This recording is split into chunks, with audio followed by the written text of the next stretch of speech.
पूछ काय की निशानी है? देवभान की निशानी है। और देवभान में से कौन कौन से विकार पैदा होते हैं? पांचों विकार पैदा होते हैं। लेकिन पांचों विकारों में से मूल विकार कौन सा है? काम विकार। और मोर को भी पूछ दिखाते हैं और गेंडा को भी पूछ दिखाते हैं।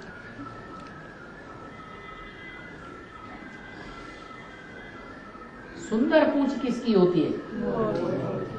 मोर की सुंदर पूछ होती है। और मुलायम किसकी होती है?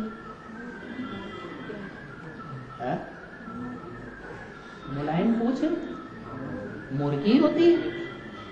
और गेंडा की पूछ बहुत कड़क होती है। तो ये काम विकार की निशानी दिखाई है।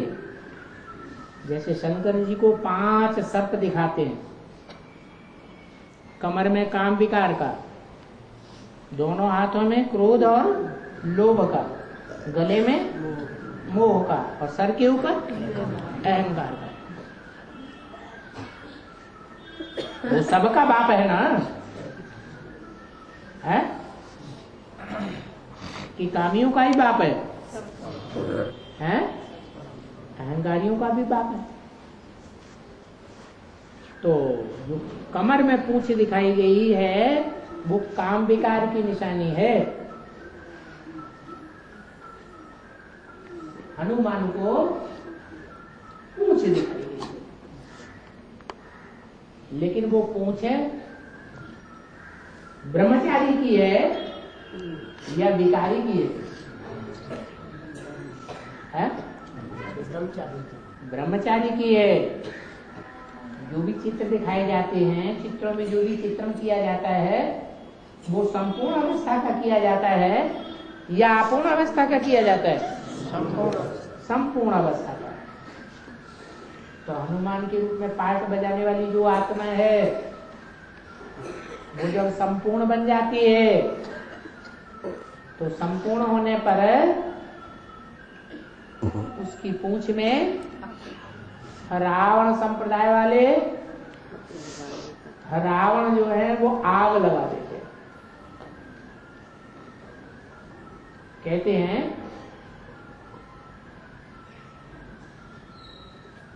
ढेर सारे वस्त्र, अच्छे अच्छे वस्त्र जितने भी लंका में थे वो सारे वस्त्र हनुमान की पूंछ में बांध दिए गए।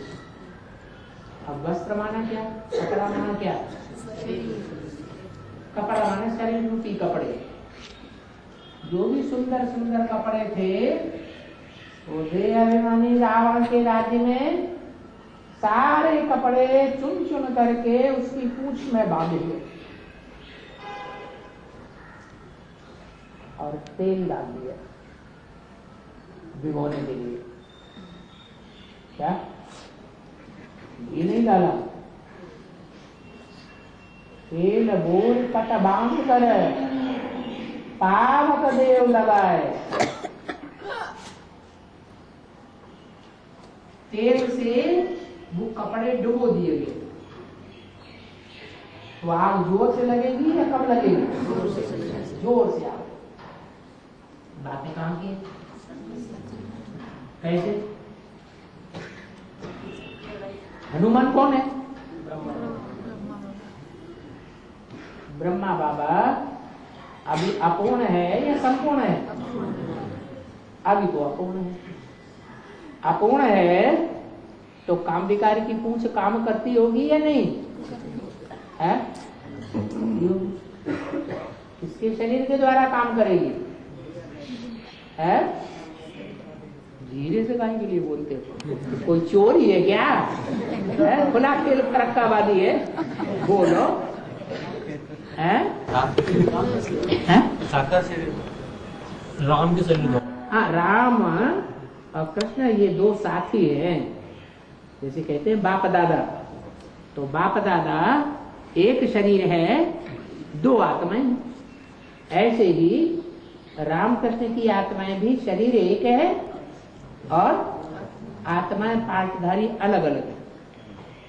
तो वो आत्मा उस शरीर के द्वारा हनुमान का भी पार्ट बजाती है। हनुमान का पार्ट बजाती है तो ये दुनिया रावण की लंका है या राम की राजधानी है? ये सारी दुनिया रावण की लंका है। इस रावण की लंका में बड़े बड़े देहाभिमानी सांडे पड़े हुए हैं। उन देहाभिमानियों को देहाभिमान आता है या नहीं आता है? सबसे ज्यादा देहाभिमान लोकलाज का आता है या ज्ञान का आता है? कौन सी लोकलाज? ज्ञान में चलने वाले भी बहुत ऐसे हैं जिनको लोकलाज बहुत सताती है। हर एक के घर में सुंदर वस्त्र होते ही है। कौन से सुंदर वस्त्र होते हैं? जिनकी बहुत संभाल की जाती है, कन्याएं होती है। कि जहाँ है वहां सुंदरता है। तो जो देह अभिमानी सांडे हैं, जब उनके ऊपर ये व्यथा पड़ती है कि ईश्वरीय ज्ञान संसार में फैलता है और ऐसे व्यक्तित्व के द्वारा फैलता है जिसमें हनुमान की पूंछ भी काम करती है और वो बात चारों तरफ फैलती है। तो जो बड़े बड़े हैं मठाधीश, पीठाधीश, बड़े बड़े कुर्सियों पर बैठने वाले, बड़े बड़े मल्टी मिलियनायर्स, उनकी कन्याओं की बुद्धि में वो बात पहुंचेगी या नहीं पहुंचेगी? ज्ञान की सच्चाई उनकी बुद्धि में पहुंचेगी या नहीं पहुंचेगी? और उनके माँ बाप उनको परमिशन देंगे? हैं? नहीं देंगे। मान मर्तबे में आएंगे या नहीं आएंगे? अहंकार में आएंगे या नहीं आएंगे? अहंकार में आते। तो रावण की लंका में जितने देहाभिमानी सांडे हैं, उनके घरों में जो भी अच्छे अच्छे वस्त्र हैं वो सारे खिंच करके हनुमान की पूंछ में लपेट जाते और उसमें तेल डाल दिया जाता है। तेल क्या चीज? ज्ञान का। तेल में और घी में क्या फर्क है? सस्ती चीज कौन सी है और कॉस्टली चीज कौन सी है? घी। जब ज्ञान सुनाते हैं एडवांस, तो बहुत तेरे सुनाने वाले ऐसे लोग हैं वो सिर्फ उसी बात को ज्यादा पकड़ेंगे ज्ञान सुनाते समय कि शंकर का पाठ ऐसा है, शंकर का पाठ वैसा है। जो ब्रह्मा कुमारियां ग्लानी सुनाती हैं और वो काम विकार की ग्लानी 500 करोड़ में से सबके अंदर है। कोई ऐसा है जिसके अंदर नहीं है? सबके अंदर है। लेकिन ग्लानी करने वाला एक को पकड़ लेगा और उसकी ग्लानी सुनाता रहेगा। तो हनुमान की ग्लानी चारों तरफ फैलती है और वो ग्लानी उड़ते उड़ते सुंदर सुंदर वस्त्रों के पास पहुंचती है या नहीं पहुंचती है? पहुंचती है। और ये भी बात पहुंचती है कि कृष्ण को जो वो दिखाया गया मोरपुच्छ काहे के रूप में है? ताज के रूप में है। तो ताज है लेकिन पूंछ है। किसकी पूंछ है? प्यारी की पूंछ है। नहीं तो जो काम विकारी की पूंछ होती है पुरुषों को, वो मारने वाली होती है या मुलायम होती है? मार मारने वाली होती है या मुलायम होती है? मार मारने वाली होती है। जब वो विकार आता है तब उनकी बुद्धि में ये नहीं रहता किसी को दुख देना चाहिए नहीं देना चाहिए है? नहीं देना चाहिए। ये बात बुद्धि से उड़ जाती है। कार्य तो करते हैं इंद्रियों से, लेकिन विपरीत विकार करते हैं या सुंदर कार्य करते हैं? विकार करते हैं, विपरीत कार्य करते हैं। कोई भी इंद्रिय से कोई भी ऐसा कार्य नहीं करना चाहिए जिससे दूसरे को दुख पैदा हो जाए। थोड़ा दुख हो या ज्यादा दुख हो, अगर ऐसा कोई दुख का कार्य करते हैं तो उसकी सजा जरूर मिलती है। अब ये सारी बातें उड़ते उड़ते उड़ते उड़ते रावण के घर में भी पहुंचती हैं। तो जो कन्याएं माताएं सुनती हैं, उनकी बुद्धि में ये बात दौड़ती है। दुनिया में सबसे जास्ती दुख किस विकार के आधार पर पड़ रहा है? काम विकार के आधार। आधीन किस लिए बनाते हैं? कौन से विकार के आधार पर कन्या माताओं को आधीन बनाया जाता है? काम विकार के आधार।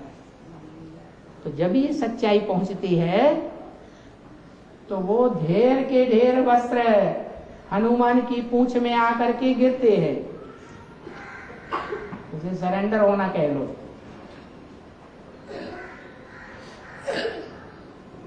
और लौकिक व्यवहार में एक बात बनाई है, हनुमान की पूंछ में लगन न पाई आग और लंका सारी जल गई, गए निशाचर भाग। माना वो वस्त्रों में आग लगी, तेल में आग लगी, लेकिन पूंछ में कोई असर नहीं। पूंछ में आग नहीं लग पाई काम विकारी।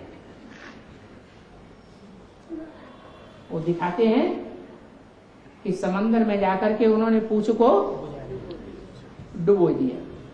समंदर माने है ज्ञान का सागर। तो ज्ञान के सागर में पूंछ में ठंडाक आ जाती है।